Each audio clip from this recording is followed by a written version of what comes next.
Welcome back. If you've just joined us, you're watching the news at 10 on Channels Television, coming to you live from Lagos. A reminder of our top stories. Senate calls for stronger measures to end killings by bandits in Zamfara, as some lawmakers demand a declaration of emergency in the troubled state.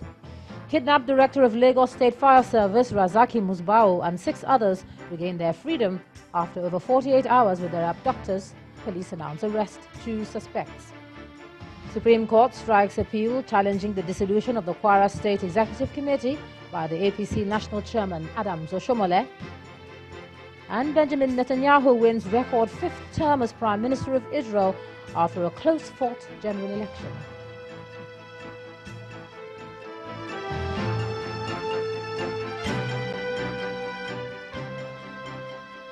ChannelsTV.com has more information for you, and on youtube.com/channelsweb you can watch our videos.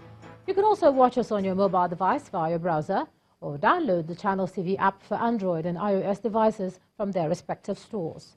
Besides giving you access to news and updates on the go, the Channels TV and Channels 24 app has an eyewitness feature that you can use to share pictures, videos, or news of happenings around you. Just install the app, tap and swipe to reveal the menu, and then follow the instructions. We continue with our security stories, but this time, cheery news from Lagos, as Director of the Lagos State Fire Service, Mr. Razaki Musbao, who was kidnapped by a gunman last Saturday, is now a free man. The Fire Service Chief and 6 others were abducted in the Okorocha area of the state and were freed last night. Our correspondent Loretta Chogo captures the celebration at his office in Alausa today as he resumed work. Itokin Epe Road, a traffic-free corridor for motorists linking it to other parts of Lagos and Ogun states. The point where 7 victims, including the director of the Lagos State Fire Service, Mr. Razak Musbao, were kidnapped on Saturday, April 6. They use a small boat to do the operation. Evening time, sometimes 7:30 to 9. Sometime in the morning, 7 to 8, they normally do the operation.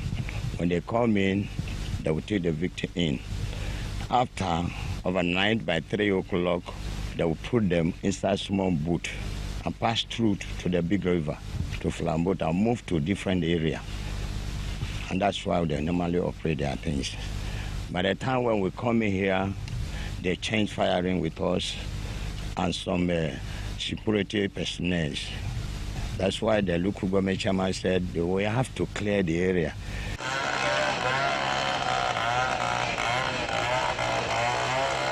The police began combing the area. 48 hours in the den of abductors.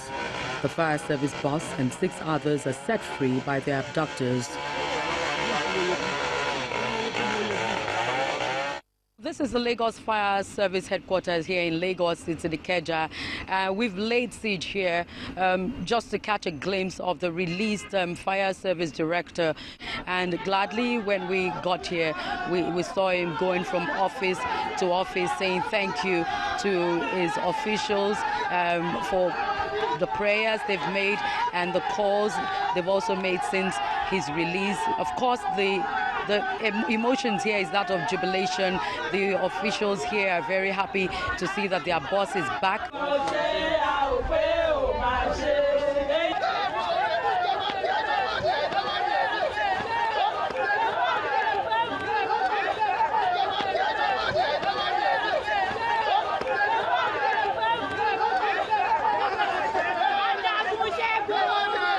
Mr. Musbao refused speaking about his ordeal, but off camera, he rather expressed gratitude to God for saving him.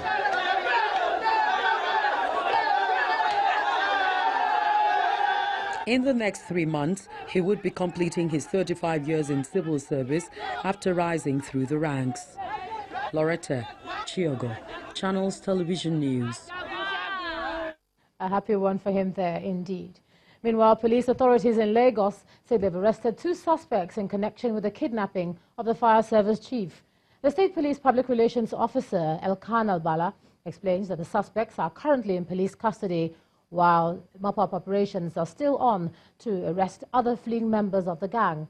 The The police command did not confirm if a ransom was paid before the victims were released. To legal matters now, and an end may not be in sight after all in the controversy trailing the refusal of the Independent National Electoral Commission to issue a certificate of return to Governor Rochas Okorocha of Imo State as a senator-elect.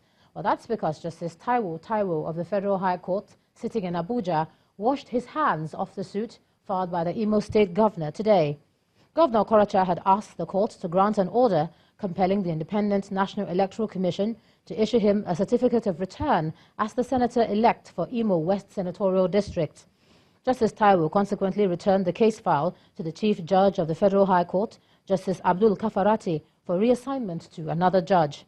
His decision followed allegations of bias made against him by the candidates of the People's Democratic Party for the February the 23rd National Assembly elections, Jones Onyeriri, and that of the All Progressives Grand Alliance Senator Osita Izunaso.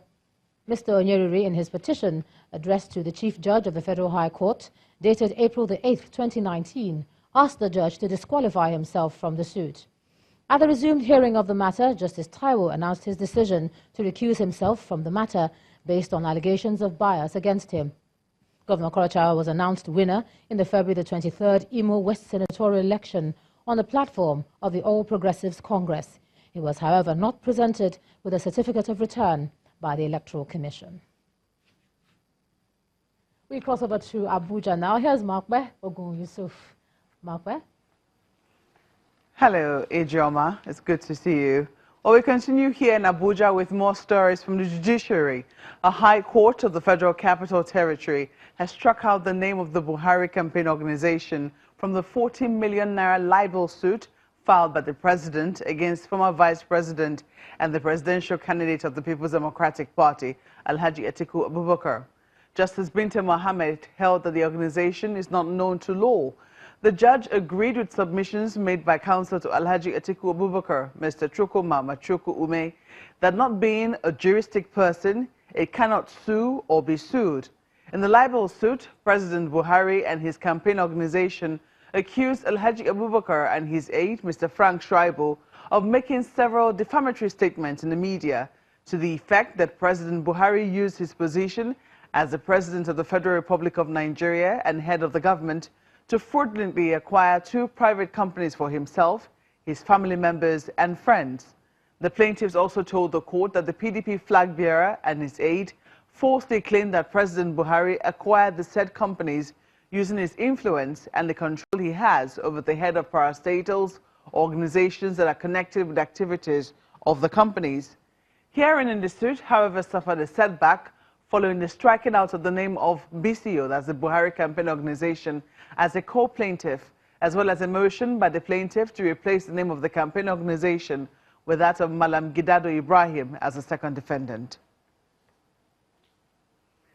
And the Supreme Court has struck out an appeal filed by a former chairman of the All Progressives Congress in Kwara State for being incompetent. In a unanimous ruling of a 5-man panel of the Apex Court delivered by Justice Olukayode Ariwola, the court held that the transmissions of the appeal was done outside the 14 days envisaged by the rules of court. He adds that, since rules of court are meant to be obeyed, the appeal, having defaulted, is incompetent and should be dismissed. Our correspondent Amaka Okafo reports. Parties in the suit and their lawyers at the Apex Court to hear a final verdict on the leadership crisis of the All Progressive Congress in Kwara State. Chairman of the dissolved APC Executive Committee in Kwara State, Mr. Ishola Balogun Fulani, through his counsel, Mr. Yusuf Ali, had approached the Apex Court with a motion praying the court to hear the appeal of Fulani-led committee on the grounds that it is a pre-election matter that must be decided within 60 days. Mr. Ali informed the court that the 60 days allowed by law for the appeal to be heard by the court would expire this Friday. However, in opposition to the application, counsel to the national chairman of the APC, Mr. Akin Olujimi, and counsel to the APC, Mr. Latif Fagbemi, told the court that the appellant premised their case on a misconception, saying there was nowhere in the court process where they claimed that they participated in any primary election. As such, it cannot be a pre-election matter. Mr. Fagbemi drew the attention of the court to Section 14 of the 4th Alteration Act to the 1999 Constitution, which stipulates that the records of appeal must be transmitted within 14 days, and from the evidence before the court, the record was transmitted outside the 14 days permitted by law. In addition, he said the record was compiled by the registrar of the court as against the appellant as allowed by law. On those grounds, Mr. Fagbemi argued that the appeal had become incompetent and cannot be heard any longer by the Supreme Court. In the unanimous ruling of the 5-man panel, Justice Olukayode Ariwola agreed with the respondent that the appeal is incompetent, having been filed outside the 14 days permitted by law. The Supreme Court held that the records of proceedings was transmitted from the Court of Appeal to the Supreme Court after 14 days required by the law for an appellant to do so. The court said by the failure to comply with the provisions of the law, the appeal had become incompetent and liable to be struck out. It therefore dismissed the appeal for incompetence. They held that they agree with us that the appeal is incompetent, having not been brought here within 14 days from the date they filed their notice of appeal. The Supreme Court has the last say on all matters in litigation in Nigeria. And as law-abiding citizens of the country and as a lawyer, I take all decisions of court with unanimity. With its ruling, the Supreme Court has put to an end issues surrounding this leadership crisis. Amaka Okafor, Channels Television News. When the news at 10 returns, IMF Monetary and Capital Markets Chief says current market conditions still favorable for Nigeria's foreign borrowings. That's on Business News. Do join us again.